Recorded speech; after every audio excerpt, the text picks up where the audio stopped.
A film about a boy and a girl growing up in early 1970s Southern California. This movie just put a smile on my face. Our two leads, Gary and Alana, played by newcomers, Cooper Hoffman and Alana Haim, have some great on-screen chemistry, and both of them have charisma that is just off the charts. Alana Haim is the youngest member of the rock group Haim that is composed of three sisters, whose 2013 album Days Gone By just so happens to be my favorite album from that year. Now, I've always had this vision of P.T. Anderson as this avant-garde guy who's just kind of a mystery. A guy who loses himself in his movies and no one truly knows. I have no idea why I thought this, but after watching Licorice Pizza, I'm pretty sure I got it completely wrong. Licorice Pizza is a love letter to the place and time where P.T. Anderson grew up. It features so many people from his past movies, and if that person wasn't available, he played an homage to them in some way. Now, none of this is obvious watching the film, but I ended up going down a rabbit hole and reading all about it after it was over, and just the dozens and dozens of Easter eggs scattered throughout it. Now, knowing the Easter eggs does not make the movie any better. It just gives me more of an appreciation for the attention to detail. As an example,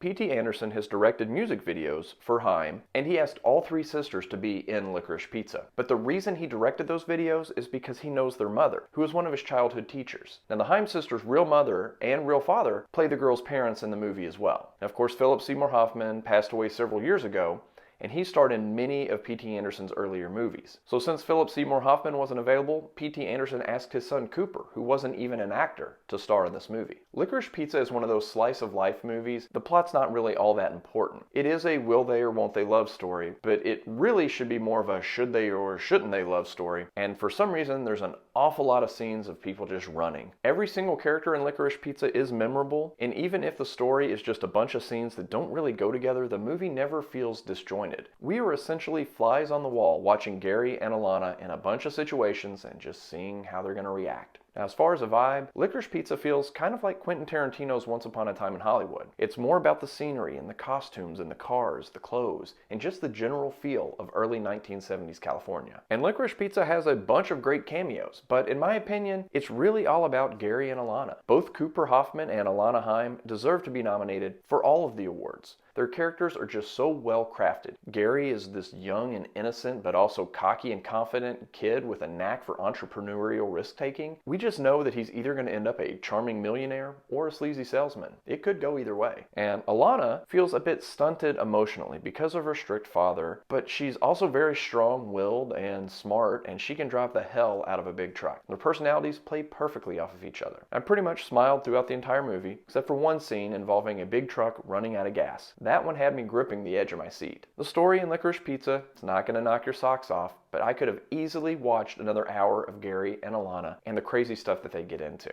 One of the biggest compliments that I can give a movie is that as soon as it ends, I'm ready to watch it again, and that is the case with Licorice Pizza. Checking your hair before taking a photo, driving large trucks, pinball arcades, running, smashing car windows in a white suit.